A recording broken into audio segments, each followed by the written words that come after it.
me even more suspicious.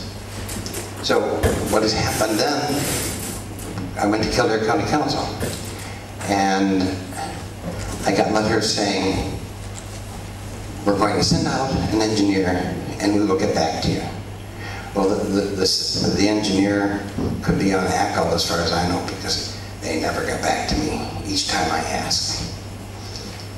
So then it was the Department of the Environment, and again I got sent a brochure.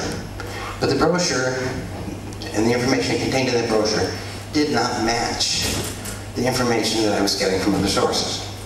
So what I want to do now, because I'm still curious, I still don't have answers, I have some conclusions of my own, but I'm no expert. That's why Professor Johansson is here, and he'll talk to you shortly. I'll see if I can get this computer working, and we'll work through these. I'll be as quickly as I can, because there are people who have much more information than I have about this.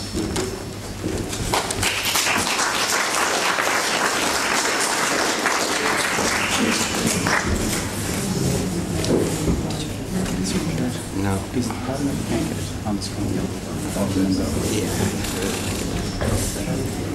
Because I think there's something here with the display. Addressing the situation. I asked the HSE to fund a baseline study for this mast here because it isn't being addressed. And that, as with the people in Clondalkin, silence. That was the first point, and that was just last year that the Independent ran that. Next one, please. Okay, that one. And the point of Jeff and I, a grave illness of our child. We nearly lost him. So I know where I'm talking of. You might have to click through these slides. Okay. If anyone has a sick child in their life, if anyone would lose a child, the heartbreak, the tears, it's unimaginable. So that's my final reason for getting involved with coming up with silence agreement, protect the children, because I don't want anyone else to go through the pain and agony that the three of us went through. And my child didn't have cancer.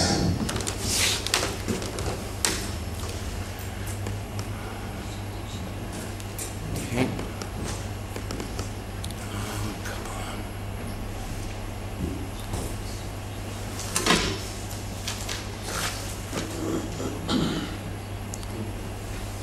So the point here is that with the radiation, and all of this radiation, we have so much ambient radiation already. Now we have the communication masts. And the most vulnerable people on the planet are children. They're particularly susceptible to electromagnetic radiation, and they absorb 75% of the radiation from these masts. That has profound ramifications for the health of the children in these three schools here, plus the secondary school, and that we didn't ask for, that we didn't know anything about. There was no planning. It was just plopped there. And statistically, from a chap called Barry Trower from Britain, who claims that 3% of these children are going to come down. See if anybody here can say that they would condone 60 children from leixlip coming down with any of these diseases. I'll throw my head at it. That is not a proper human response. It is not a proper human response to implement this kind of technology and use it against us. And that's the reason for tonight. Tonight is really a discussion. It's not to attack any company. It's not to attack any multinational. It's to bring some kind of human focus to this. And it's a dialogue, what Foucault would call a dialogue. We're trying to answer what science is bringing to us. Science is supposed to be the servant of humanity. We're not to be its slaves. So we have to come to some kind of accommodation between the pair of us. Okay.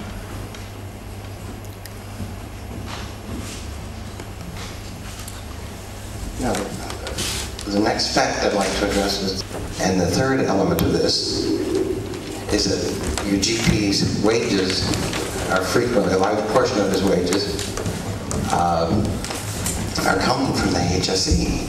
And the HSE is the very organization that won't fund the study on the science. So I have to question, what kind of health system are we getting? What's being implemented here?